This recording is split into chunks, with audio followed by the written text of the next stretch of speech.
Hello बच्चों, कैसे हैं आप लोग। उम्मीद है अच्छे होंगे। हम लोग आज वैसे तो हम लोगों ने जो पाठ का नाम लिखा है वो स्थिर वैद्युत विभव और धारिता एक में लिखा है। एनसीईआरटी में उसी हिसाब से पाठ है, तो अभी पाठ नहीं बदल रहा है। लेकिन कई किताबों में, कई पुस्तकों में ये अलग पाठ से, वैद्युत धारिता के अलग पाठ के नाम से शुरू है। तो फिलहाल हम लोग उसी पिछले पाठ में कंटिन्यू करते हैं।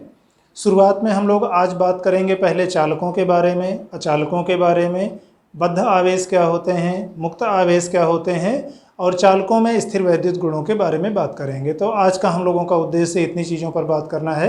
शुरुआत में आते हैं पहले चालक और अचालक के। अभी चालक के पहले अगर हम कुछ नहीं कह रहे हैं तो चूँकि विद्युत पढ़ रहे हैं तो हमारा मतलब विद्युत के चालक से है। इसी तरह ऊष्मा के चालकता के आधार पर भी हम कुछ चालक और कुचालक पदार्थों में बांट सकते हैं। हाँ, ये सही है कि आमतौर पे जो पदार्थ विद्युत के अच्छे चालक होते हैं वो ऊष्मा के भी प्रायः अच्छे ही चालक होते हैं। जिस हिसाब से चालकता विद्युत के मामले में घटेगी या बढ़ेगी, उसी अनुपात में लगभग, एकदम एग्जैक्ट जरूरी नहीं है, उसी अनुपात में लगभग ऊष्मीय चालकता भी घटती या बढ़ती है। तो दो नाम अभी वैद्युत पदार्थों के, वैद्युत गुणों के आधार पर अगर पदार्थ का वर्गीकरण करें तो हम लोग मुख्य रूप से दो वर्गों में बांट सकते हैं।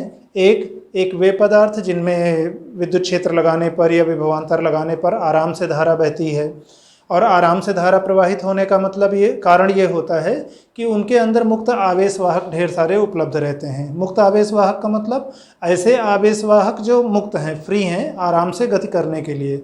यानी आप जब विद्युत क्षेत्र लगाते हो तो विद्युत क्षेत्र में उन पर एक विद्युत बल कार्य करेगा आवेश पर, और अगर वो बल की दिशा में चलने के लिए स्वतंत्र हैं तो ठीक है, फिर स्वतंत्र हैं तो गति करते रहेंगे, और आवेश गति करता रहेगा तो विद्युत धारा बहती रहेगी। जिसमें जितने ही ज़्यादा आवेशवाहक उपलब्ध होंगे मुक्त रूप में, उसमें उतने ही आराम से चालन होगा। बल लगाने पर या क्षेत्र लगाने पर उतने ही आराम से और उतने ही ज़्यादा इलेक्ट्रॉन या जो भी आपके आवेशवाहक हैं वो गति करेंगे। तो दो वर्गों में बांटने में, एक वर्ग में हम चालक पदार्थों को रखेंगे या सुचालक पदार्थों को रखेंगे जिन्हें कंडक्टर्स कहते हैं। और इनमें क्या है, मुक्त इलेक्ट्रॉनों का, चूँकि जब हम धातुओं की बात करते हैं तो जो ये मुक्त आवेशवाहक हैं, फ्री चार्ज कैरियर्स हैं, ये प्रायः इलेक्ट्रॉन होते हैं। और हाँ, इसके अलावा भी जैसे आप विलयन की बात करो, विलयन में आपके धनायन और ऋणायन, धनायन और ऋणायन दोनों हो सकते हैं, या ऋणायन के स्थान पर आपका इलेक्ट्रॉन भी हो सकता है। तो चाहे कैथोड विसर्जन नलिका में हो, कैथोड या विलयन में हो, या सेल के अंदर हो, तो इन उदाहरणों, या विद्युत अपघटन की घटना में हो, तो यहाँ पर आपके धनायन और ऋणायन दोनों प्रकार के आवेशवाहक हो सकते हैं। ठोस चालकों में, धातुओं में हम लोग इलेक्ट्रॉनों को ही मुख्य आवेशवाहक के रूप में मान के चलेंगे। तो दूसरा वर्ग एक हो गया उन पदार्थों का जिनमें ये आवेशवाहक बहुत कम संख्या में उपस्थित हैं। बहुत कम संख्या में हैं तो अगर आप बाहर से कोई बल लगा रहे हो, विद्युत बल लगा रहे हो या विद्युत क्षेत्र लगाते हो विभवांतर लगा करके, तो भी आप बल लगाते रहो, जब कोई है ही नहीं चलने वाला, आराम से कोई चलने को तैयार ही नहीं है तो कौन जाएगा। तो बहुत कम लोग हैं जो जाने को तैयार होंगे, यानी बहुत कम आवेश हैं जो चलेंगे विद्युत बल की दिशा में, तो बहुत कम धारा बहेगी। और ऐसे पदार्थ तो विद्युत के लिहाज से कहो तो विद्युत कहेगा बेकार हैं ये पदार्थ। मतलब कुचालक हैं, जैसे हम लोग अच्छे के लिए आमतौर पे सु लगाते हैं और ख़राब के लिए कु लगाते हैं, तो कुचालक का मतलब जो खराब चालक हैं, बेकार हैं, तो विद्युत कहेगा ये हमारे मतलब के नहीं हैं, अच्छे नहीं हैं। क्यों? इन पर बल लगाते रहो, इनको बुलाते रहो, जाने को कहते रहो, ये जाएंगे ही नहीं उस हिसाब से। तो ऐसे पदार्थ हमारे अचालक पदार्थ कहलाते हैं या कुचालक पदार्थ कहलाते हैं, और इन्हें हम परावैद्युत भी कहते हैं। तो अभी लिखने भर के लिए देख लें हम लोग जो लिखेंगे परिभाषा के रूप में। हाँ, और फिर से एक बार ध्यान दिला दें कि अधिकांश किताबों में वैद्युत धारिता के नाम से ये अलग पाठ है। हम लोग फिलहाल इसको स्थिर वैद्युत विभव के साथ ही धारिता करके पढ़ रहे हैं। तो अभी ये कंटिन्यू रहेगा हम लोगों का पाठ। उम्मीद करते हैं कि अभी 7-8 वीडियो कम से कम बनाने रहेंगे इस पाठ को पूरा करने में। बाकी आप लोग अपनी तबीयत का ध्यान रखते हुए पढ़ाई करते रहिए। तो वैद्युत गुणों के आधार पर पदार्थों के वर्गीकरण के दो मुख्य वर्ग, चालक और अचालक। हाँ, आगे हम लोग पढ़ेंगे कुछ पदार्थ ऐसे होते हैं जिनको आप ना तो बहुत अच्छे चालक कह सकते हो, ना बहुत ही खराब वो अचालक हैं, उनके बीच में है कि ठीक है, चालक जितना अच्छे भी नहीं है कि आराम से जाने देंगे, और अचालक जैसे बुरे भी नहीं है कि आप कहते रहो हम मानेंगे ही नहीं, हम सुनेंगे ही नहीं, आवेश मिलेगा ही नहीं आपको गति करने के लिए। तो जिनकी चालकता चालक और अचालकों के बीच में होती है, ऐसे पदार्थों को हम लोग अर्धचालक पदार्थ कहते हैं, सेमीकंडक्टर्स। और उनके बारे में अभी बाद में पढ़ेंगे। तो अभी फ़िलहाल दो मुख्य वर्ग, तो चालक यानी कंडक्टर्स, वे पदार्थ जिनमें मुक्त आवेशवाहकों जैसे धातुओं में इलेक्ट्रॉन का संख्या घनत्व तो बहुत अधिक होता है। इस शब्द पर अभी हम लोग बात करेंगे, संख्या घनत्व पर। संख्या घनत्व तो बहुत अधिक होता है, विद्युत के चालक या सुचालक पदार्थ कहलाते हैं। और बाह्य विद्युत क्षेत्र में इन पदार्थों से होकर आवेश आसानी से प्रवाहित होता है। जैसे फिर उदाहरण है कुछ, चांदी उसका प्रतीक Ag, तांबा Cu, सोना Au, एल्युमिनियम Al, लोहा Fe। उसी तरह पृथ्वी भी चालक में ही आती है। जंतुओं के जो शरीर हैं, मानव शरीर से लेकर जंतुओं के शरीर, जीवित जंतुओं के, क्यों वो चालक में आते हैं। पेड़ पौधे पादप चालक में आते हैं। पानी में अगर लवण मिला हो, जल मिले, पानी शुद्ध एकदम शुद्ध ना हो, अशुद्ध जल ना हो, उसमें कुछ विलयन मिले हों, उसमें कुछ अशुद्धियाँ मिली हों, उसमें लवण मिले हों, तो जो विलयन बनेगा वो लवण मिश्रित जल, वो भी आपके चालक पदार्थों की तरह व्यवहार करेगा। ठीक, हम लोग कह रहे थे कि अभी संख्या घनत्व पर हम लोग फिर बात करेंगे। जब हम केवल घनत्व की बात करते हैं तो आप ध्यान दीजिए, हमारा मतलब द्रव्य के घनत्व से होता है, यानी द्रव्यमान बटे आयतन से होता है। कि एकांक आयतन का जो द्रव्यमान है, एकांक आयतन में उपस्थित जो द्रव्य की मात्रा है, उसको हम लोग घनत्व कहते हैं। घनत्व के पहले जब आपने संख्या शब्द और लगा लिया तो उसका मतलब हो गया संख्या घनत्व। संख्या घनत्व क्या है? हमारे पास कोई एंटिटी है, कोई राशि है, अणु है, परमाणु है, इलेक्ट्रॉन है, जो भी है, किसी चीज़ की संख्या एकांक आयतन में कितनी है, उसको हम लोग कहेंगे संख्या घनत्व। जब कुछ न कहो, केवल घनत्व कहो, तो हमारा मतलब द्रव्यमान बटे आयतन से है। जैसे इसके पहले हम लोगों ने आवेश के घनत्व भी पढ़े हैं, आवेश वितरण के घनत्व, आवेश वितरण का रेखीय घनत्व, आवेश वितरण का पृष्ठीय घनत्व, या जब केवल आवेश घनत्व कहते हैं तो हमारा मतलब आवेश के आयतन घनत्व से होता है। तो जब केवल घनत्व कहे तो द्रव्यमान बटे आयतन, उसके पहले आवेश लगा दिए, आवेश का घनत्व तो एकांक आयतन में उपस्थित आवेश की मात्रा। उसी तरह संख्या घनत्व, संख्या घनत्व का मतलब एकांक आयतन में उपस्थित संख्या। अच्छा, अगर हम यहाँ संख्या घनत्व की जगह केवल संख्या लिखते तो थोड़ा सा अस्पष्ट होता शब्द। क्यों? जैसे आप सोचिए, अगर हम कहते हैं कि चालक वे पदार्थ होते हैं जिनमें मुक्त इलेक्ट्रॉनों की संख्या बहुत अधिक होती है, कुछ किताबों में लिखा भी है इस तरह से, तो संख्या के बजाय संख्या घनत्व ज़्यादा अच्छा शब्द है। कैसे गड़बड़ है? मान लो आप दो उदाहरण लो। एक आपने चालक लिया, बहुत छोटा सा है, पता लगा जैसे सुई की नोक होती है उतना बड़ा आपने एक चालक का टुकड़ा लिया। और एक आप अचालक पदार्थ लो, अचालक पदार्थ आपने बहुत बड़ा लिया, जैसे मान लो किसी शहर के आकार का है। ठीक, भले ही मतलब चालक पदार्थ में जल्दी ज़्यादा नज़दीक हैं और अचालक में दूर दूर हैं, बहुत कम मुक्त आवेशवाहक हैं, लेकिन पता लगा एक पूरे शहर के बराबर के अचालक पदार्थ में ज़्यादा मुक्त इलेक्ट्रॉन होंगे या ज़्यादा मुक्त आवेशवाहक होंगे बजाय आपकी एक पिन की नोक के बराबर के चालक के। तो अगर आप खाली ये कहते हो कि चालक पदार्थ वे पदार्थ होते हैं जिनमें मुक्त इलेक्ट्रॉनों की संख्या अधिक होती है, तो ये लॉजिकली गलत है। कुछ प्रचलित किताबों में केवल संख्या लिखा है, तो मेरे ख्याल से आप संख्या को संख्या घनत्व कर लो। क्यों? क्योंकि संख्या में फिर आयतन शब्द नहीं आया ना। चालक का आप बहुत थोड़ा आयतन ले रहे हो तो उसमें थोड़े होंगे, अचालक का बहुत बड़ा आयतन ले रहे हो तो भले ही उसमें घनत्व कम है संख्या, दूर दूर हैं, बहुत थोड़े हैं, लेकिन जब बहुत बड़ा आयतन ले रहे हो तो कुल संख्या ज़्यादा हो जाएगी। तो इस स्थिति में आपको भ्रम हो सकता है।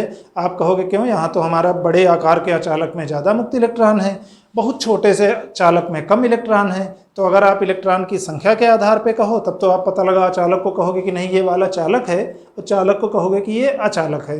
तो हमें कहना क्या है, दोनों के बराबर आयतन लो। एकांक, तो उसके लिए अच्छा तरीका है कि एकांक आयतन में उपस्थित मुक्त इलेक्ट्रॉनों की संख्या, जिसे हम लोग संख्या घनत्व कहेंगे, वो कितनी है। तो ठीक है, ये एक शब्द था केवल, पर ध्यान रखना है सरलता के चक्कर में हम लोग गलत ना लिखें। जैसे हम में से हमारे साथियों में भी कई लोगों की आदत होती है कि सरल के चक्कर में आपको इस तरह से पढ़ाएंगे कि आपको तुरंत में समझ में आएगा, पर बाद में जब आप आगे जाओगे तो आपको लगेगा कि नहीं, कुछ शब्द या कुछ मुख्य बातें थी जो हम छोड़ गए थे वहाँ।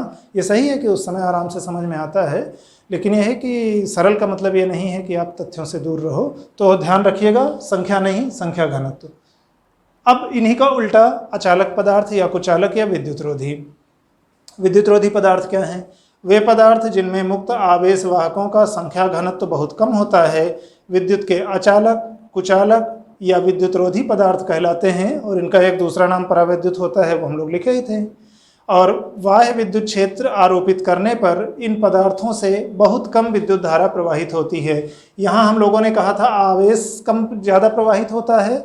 जब आवेश प्रवाहित कहीं से होकर के आवेश कहीं से जा रहा है तो इसका मतलब उसका प्रभाव धारा के रूप में दिखेगा। प्रवाहित आवेश धारा का प्रभाव उत्पन्न करता है, विद्युत धारा का। तो चाहे हम कहें कि आवेश आसानी से प्रवाहित नहीं होने देता, चाहे आप कह लो कि धारा का मान बहुत कम होता है, तो वो दोनों लगभग एक ही बातें हुई। और उदाहरण हम अचालक पदार्थों के कहें तो जैसे अभ्रक है, माइका, प्लास्टिक है, रबड़ है, सूखी हवा है, सूखी लकड़ी है, निर्वात है, अशुद्धजल है, पत्थर है, इस तरह की चीज़ें ये हमारे अचालक पदार्थों में आते हैं। अब इसके बाद हम लोग आते हैं मुक्त आवेश और बद्ध आवेश पर, खास तौर पे चालकों के संदर्भ में। तो ठीक है, अगले टॉपिक पर आते हैं। अब हम लोग अगले टॉपिक पर आते हैं, किसी चालक के भीतर मुक्त आवेश तथा बद्ध आवेश। आप नाम के शाब्दिक अर्थ पर गौर करो। ढेर सारी ऐसी चीज़ें होती हैं कि आप शब्द के अर्थ पर गौर करो तो मतलब समझ में आ जाता है। बद्ध आवेश का मतलब वह वाला आवेश जो कहीं से बंधा होता है, बाउंडेड होता है, बाउंड चार्ज, जहाँ जो आसानी से गति करने के लिए उपलब्ध नहीं होगा। और मुक्त आवेश का मतलब एक ऐसा आवेश जो फ्री है, मुक्त है, गति करने के लिए स्वतंत्र है, कि आप अगर उस पर बल लगा रहे हो तो बल की दिशा में वो आराम से गति करेगा। अभी देखिए परमाणु की हम लोग अगर सामान्य रचना देखें तो परमाणु में क्या होता है, समझ लो बीच में आपका नाभिक हो गया। नाभिक धनावेशित होता है, वहाँ प्रोटॉन है और न्यूट्रॉन है। प्रोटॉन पर धनावेश है और न्यूट्रॉन पर कोई आवेश नहीं। और इनके चारों ओर अलग अलग कक्षाओं में चक्कर लगा रहे इलेक्ट्रॉन होते हैं। ठीक, इलेक्ट्रॉन अलग अलग कक्षाओं में चक्कर लगा रहे हैं। कुछ इलेक्ट्रॉन यहाँ होंगे, कुछ यहाँ हो सकते हैं, और उसी तरह कुछ बाहरी कक्षा में होंगे। अब कोई भी परमाणु अब अकेले आप में देखिए तो वैद्युत रूप से उदासीन होता है। क्यों? जितने यहाँ पर नंबर ऑफ प्रोटॉन होते हैं, जितने प्रोटॉनों की संख्या है उतनी आपके नंबर ऑफ इलेक्ट्रॉन्स होते हैं। तो प्रोटॉन का जितना आवेश यानी P इंटू ई अगर हुआ, जो भी n संख्या है तो n इंटू ई प्लस में हुआ, तो n इलेक्ट्रॉनों का आवेश माइनस यानी कुल आवेश यानी ई प्रोटॉन का और यानी ई इलेक्ट्रॉन का टोटल मिला के 0। तो उसी तरह जब अणु की आप बात करते हो तो अणु भी परमाणुओं से मिलकर बने हैं, तो प्रत्येक अणु भी वैद्युत रूप से उदासीन होगा। अब नाभिक भारी होने के कारण लगभग स्थिर रहता है और इलेक्ट्रॉन हल्के होते हैं, उसके चारों ओर विभिन्न कक्षाओं में चक्कर लगाते रहते हैं। आमतौर पे जो अंदर वाली कक्षाएं होती हैं, जैसे मान लो ये कोष है, ये कोष है, इन यहाँ के इलेक्ट्रॉन नाभिक से अपेक्षाकृत ज़्यादा मजबूती के साथ बंधे रहते हैं। नाभिक का आकर्षण बल वहाँ ज़्यादा प्रभावी रहता है। जैसे जैसे आप बाहर की कक्षाओं की ओर जाते हो वहाँ पर नाभिक का असर कम होता जाता है। तो उसके नाते सबसे बाह्यतम कोष में कुछ पदार्थ ऐसे हो सकते हैं जिनके बाह्यतम कोष में, सबसे बाहर वाले कोष के जो इलेक्ट्रॉन हैं, उन पर नाभिक की कुछ खास बंदिश नहीं रहती, नाभिक का कुछ खास कहना नहीं मानते हैं। और अगर उनको ऊष्मीय विक्षोभ के कारण या किसी और विधि से कुछ थोड़ी सी भी ऊर्जा मिल जाए तो वह इलेक्ट्रॉन बाहरी कोष के इलेक्ट्रॉनों में से कोई एक या एक से अधिक उस कक्षा को छोड़ करके बाहर जा सकता है। अब कोई इलेक्ट्रॉन मान लो इस बाहरी कक्षा से कई इलेक्ट्रॉन यहाँ थे, इनमें से कोई एक इलेक्ट्रॉन पता लगा ऊर्जा पा करके बाहर निकल गया। तो अभी जो यहाँ हम लोग कह रहे थे बराबरी का हिसाब है कि n प्रोटॉन है यानी इलेक्ट्रॉन है। अब पता लगा n प्रोटॉन का तो प्लस यानी ठीक है, लेकिन अब इलेक्ट्रॉन अगर n-1 बचे तो इसका आपका अब इतना बचेगा ना, यानी अब हमारे पास कमी आ गई। इन दोनों का आप जोड़ करेंगे तो आप देखेंगे कि अब प्लस ई आवेश बच जाएगा, यानी परमाणु अब धनायन बन जाएगा, इलेक्ट्रॉन अगर बाहर निकल गया तो।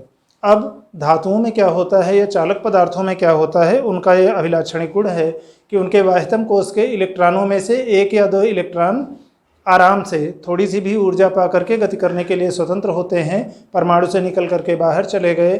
और जो अंतराणविक आकाश है, इंटरमालिक्यूलर स्पेस है अणुओं के बीच में, जो है देखो ठोसों में अणु एक दूसरे के साथ सघन रचना में एक बंधे रहते हैं और आसानी से अपने स्थान से नहीं जाते, केवल स्थानांतरी गति, थोड़ा बहुत वाइब्रेशन, थोड़ा बहुत रोटेशन कर पाते हैं, ट्रांसलेटरी मोशन नहीं होती है, स्थानांतरी गति नहीं होती है, आसानी से अपनी जगह छोड़ के नहीं जाएंगे। तो अब बीच बीच में जो परमाणुओं से या अणुओं से इलेक्ट्रॉन बाहर निकल आए, उस बीच की खाली जगह में वो गति करते रहते हैं। जैसे एक बंद बर्तन के अंदर भरी गैस के अणु करते हैं कि सभी संभव दिशाओं में अनियमित गति करते रहते हैं। किसी भी एक समय पर अगर आप औसत निकालिए तो उनकी पूरी गति का औसत 0 आता है। मतलब अगर कोई एक दो तरीके से हो सकता, चाहे आप एक ही गैस के अणु का ढेर सारी गतियों का औसत कहें कि मान लो अच्छा एक इधर V1 चाल है, फिर V2 है, फिर V3 है, फिर V4 है, फिर V5 है, इस तरह 100 200 500 चालों का औसत आप निकाले तो कभी किसी दिशा में गया, कभी किसी और दिशा में गया, कुल मिला के परिणामी शून्य हो जाएगा। तो उस स्थिति में औसत वेग शून्य होगा। चाहे आप कहो कि एक अकेले गैस के अणु का जो बंद बर्तन के अंदर भरा है जो अनियमित गति कर रहा है, तो एक अकेले गैस के अणु की ढेर सारी गतियों का औसत शून्य है, चाहे आप ये कहो। चाहे आप कहो किसी एक क्षण पर हम ढेर सारे अणुओं को ले रहे हैं, अच्छा ये एक अणु है, इसका वेग इधर जा रहा, ये दूसरा है, ये उधर जा रहा, तीसरा इधर जा रहा, तो एक ही समय पर आप ढेर सारे अणुओं का औसत वेग निकालो तो वो भी शून्य आएगा। तो दो तरीके से, चाहे आप कहो कि एक अणु का ढेर सारी गतियों के लिए औसत वेग शून्य, चाहे कहो किसी एक क्षण पर ढेर सारे अणुओं का वेग औसत वेग शून्य। बिल्कुल उसी तरह का व्यवहार होता है एक चालक की परिसीमा के अंदर इलेक्ट्रॉन का, मुक्त इलेक्ट्रॉन का। तो चालक की बाउंड्री सतह के अंदर जो मुक्त इलेक्ट्रॉन बीच बीच में निकल आए हैं परमाणुओं से, ये उसी प्रकार से गति करते हैं जिस प्रकार से एक बंद बर्तन के अंदर भरी गैस के अणु व्यवहार करते हैं, और सभी बीच के मॉलिक्यूलर स्पेस में दौड़ते रहेंगे, टकराते रहेंगे, आपस में भी उनकी टक्करें होती रहेंगी। और परमाणु से अगर बाहर निकल आए थे या अणु से बाहर निकल आए थे तो अब वो अणु धनायन बन गया था। तो अब यहाँ पर आप दो चीज़ों पर गौर करिए, जो इलेक्ट्रॉन अणु से बाहर चला गया है वह गति करने के लिए स्वतंत्र है जब तक वह किसी दूसरे धनायन, अणु जो इसी तरह से धनायन बना है इसी प्रक्रिया से, जब तक वह किसी दूसरे धनायन के साथ संयुक्त हो करके फिर से नहीं बंध जाता तब तक वह इलेक्ट्रॉन मुक्त है, और उस मुक्त इलेक्ट्रॉन को हम लोग मुक्त आवेश कहेंगे।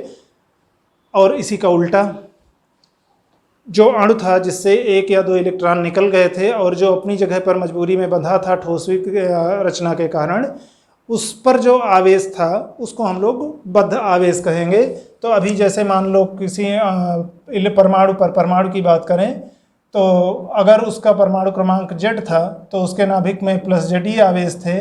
मान लो उसका एक इलेक्ट्रॉन बाहर चला गया तो अब क्या है, जब Ze नाभिक में था तो -Ze इलेक्ट्रॉनों का भी आवेश था, कुल 0 था। लेकिन अब एक इलेक्ट्रॉन जब बाहर चला गया तो ये हो गया मुक्त आवेश। और यहाँ क्या बचा, ये जो आपका परमाणु बचा है ये Ze जिस पे आवेश था अभी तक, अब ये Z+1e कह लीजिए प्रभावी रूप से हो जाएगा। क्यों? क्योंकि प्रोटॉन तो नहीं बढ़े हैं पर इलेक्ट्रॉन एक कम हो गया है। या आप कह लो कि ए कोई परमाणु था और जब इससे इलेक्ट्रॉन निकल गया तो इसको A+ और प्लस ऐसे एक इलेक्ट्रॉन के रूप में दिखा सकते हैं कि ये पहले वैद्युत रूप से कोई एटम था, उदासीन था, जब उससे एक इलेक्ट्रॉन बाहर चला गया तो यहाँ पर एक इलेक्ट्रॉन की कमी यानी धनावेश की थोड़ी सी अधिकता हो गई तो धनायन बन गया। और ये धनायन चूँकि बाध्य है, बंधा हुआ है अपनी स्थिति के कारण, तो इसे हम लोग बद्ध आवेश कहेंगे। और ये इलेक्ट्रॉन जो खाली रिक्त स्थान में अंतराण्विक आकाश में गति करने के लिए स्वतंत्र है उसको हम लोग मुक्त आवेश कहेंगे। और कोई पदार्थ चालक है कि अचालक है ये आमतौर पे केवल इस बात पर निर्भर करेगा कि उसमें मुक्त इलेक्ट्रॉनों का संख्या घनत्व कितना है, ये वाले जो मुक्त हो गए हैं। तो ये था मुक्त आवेश और बद्ध आवेशों के बारे में। एक एक लाइन में परिभाषा कहें तो चालकों में जैसे हम लोग हेडिंग डाले थे कि चालक के भीतर मुक्त आवेश तथा बद्ध आवेश, तो चालक के भीतर मुक्त आवेश का मतलब इसको हम लिख नहीं रहे हैं, आप अपने हिसाब से लिख लीजिएगा। चालक के अंदर मुक्त आवेश का मतलब यह है कि जब कभी ऐसा होता है कि चालक के परमाणु के वाह्यतम कोश के इलेक्ट्रॉन कुछ निकल करके बाहर आ जाते हैं और वो उपलब्ध रिक्त स्थान में अनियमित गति करते रहते हैं, और बाह्य विद्युत क्षेत्र लगाने पर जो आराम से बल्कि वैद्युत बल की दिशा में गति करते हैं उनको ऐसे मुक्त इलेक्ट्रॉन हमारे मुक्त आवेश होते हैं या मुक्त आवेश वाहक होते हैं।